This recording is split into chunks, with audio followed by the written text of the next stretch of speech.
मेरी ticket cut गई। आपकी नहीं कटी, हमारी कटी। क्यों कटी मुझे नहीं पता।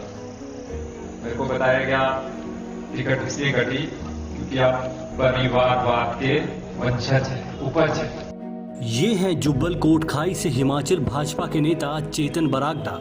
पिता नरेंद्र बरागटा के निधन के बाद खाली हुई जुब्बल कोटखाई की सीट पर उपचुनाव के लिए इनका नाम सबसे आगे चल रहा था। पार्टी ने उन्हें खुद उपचुनाव के लिए जनता के बीच डटे रहने की बात कही, लेकिन जब उपचुनाव में टिकट की बारी आई तो उनके हाथ परिवारवाद का जुमला थमा दिया गया।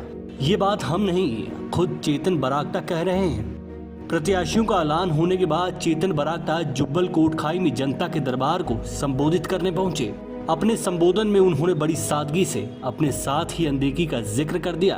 पिता के निधन से सौगवार चेतन बरागटा संबोधन में भावुक भी हुए, लेकिन साथ ही साथ उन्होंने पार्टी की ऐसी करनी पर भी सवाल किए।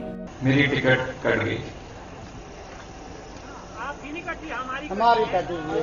क्यों कटी मुझे नहीं पता। मेरे को बताया गया टिकट इसलिए कटी क्योंकि आप परिवारवाद के वंशज है, उपज है। बहुत दुख हुआ, रात भर सो नहीं पाया। 15 दिन ही हुए थे पिताजी हो जाते। क्यों निकाला मेरे को बाहर?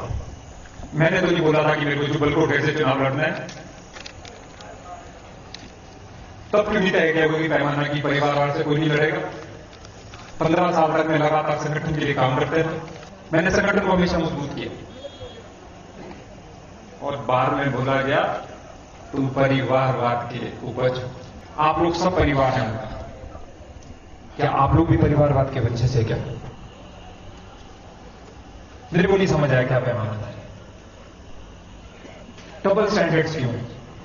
उस विभिन्न नेता के बारे में सोचते जो स्वर्ग में है, जिस व्यक्ति ने अपनी जान इस पार्टी के लिए दी।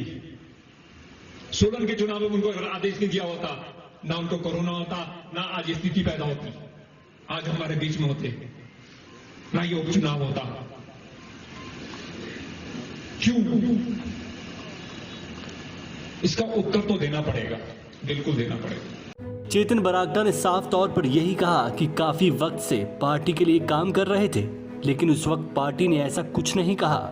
आज जब बारी टिकट देने की आई तो हम परिवारवाद की उपज हो गए। ये समझ नहीं आ रहा कि ये डबल स्टैंडर्ड क्यों अपनाया गया। साथ ही उन्होंने मौजूदा प्रत्याशी नीलम सरैक पर भी सवाल किए कि जो लोग कांग्रेस का साथ देते रहे उनके लिए भाजपा नेता इतने मेहरबान क्यों हैं। जो कांग्रेस के साथ बैठकर हमारे संगठन को कमजोर करते रहा, उसको टिकट क्यों?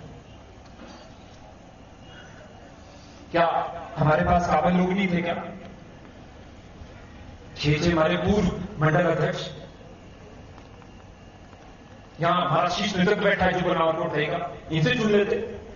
मैं जब था आपके साथ। सिर्फ किसी नेता के चहेते को टिकट देंगे आप? कोई मेरिट नहीं? कमजोर करते रहे पार्टी को। शिमला में बैठ के कॉफी हाउस की कॉफियां पी कर 24 घंटे क्रिटिसाइज करना, कोई कंस्ट्रक्टिव कब कोई इन्होंने पॉजिटिव चीज तो करी नहीं। कुछ लोगों ने बस यहां के संगठन को कमजोर करने की कोशिश करी और कुछ नेता इसमें से बिल्कुल मिले थे उनके साथ। आज बहुत दुख होता है। मेरे को तो आप लोगों ने खत्म ही कर दिया।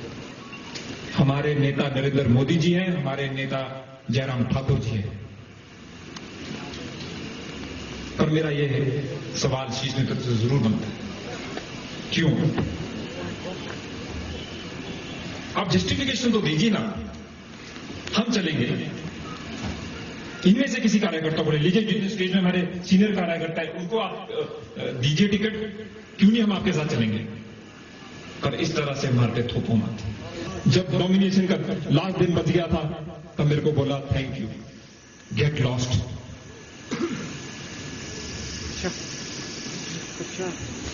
मुख्यमंत्री जी, मैं बहुत आदर सम्मान करता हूं आपका, पर ये रीजन तो आपको देना पड़ेगा। चेतन बरागटा ने एक के बाद एक अपने शीर्ष नेतृत्व से सवाल किए। उन्होंने साफ कहा कि इस इनजस्टिस का जवाब तो देना ही पड़ेगा। टिकट तो बदलना ही पड़ेगा, चाहे कार्यकर्ता को मिले, लेकिन पार्टी में काम ना करने वालों और कमजोर करने वालों को टिकट देना समझ से परे है। इसी बीच अब देखना यह है कि 8 तारीख को नामांकन की आखिरी तिथि है। इसी बीच जुब्बल कोटखाई में भाजपा के भीतर क्या सियासी खेल होने वाला है? ब्यूरो रिपोर्ट, समाचार फर्स्ट।